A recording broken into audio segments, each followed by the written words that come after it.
All of us, gazing with unveiled face on the glory of the Lord, are being transformed into the same image, from glory to glory, as from the Lord who is the Spirit. What does St. Paul mean by these words in 2 Corinthians? He is speaking of how Christians gaze on the Lord and are transformed more and more into his image.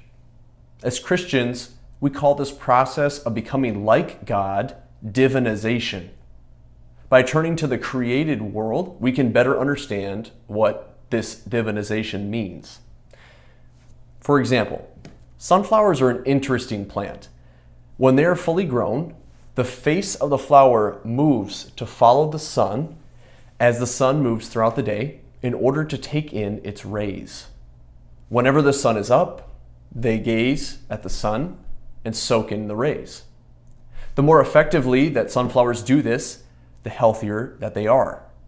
The more attractive they are as pollinators for insects, and the more that they generally flourish.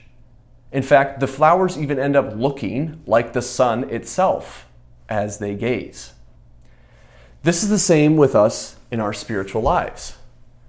When we turn our gaze to the Lord every day, especially at Mass, Eucharistic adoration, and prayer, we imitate these sunflowers. The rays of God's love begin to affect us. In fact, we begin to become what we gaze upon. We begin to become what we receive at Mass. Transformation into the likeness of Christ is the inevitable result of gazing upon his glory.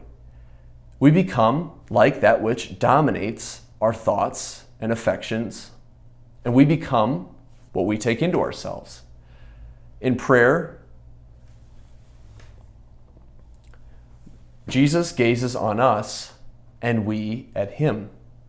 Over time, we become more like him.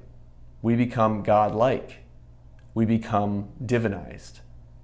Today, let us be like the sunflowers who continuously turn their gaze to the Lord that they may flourish, that they may become like God.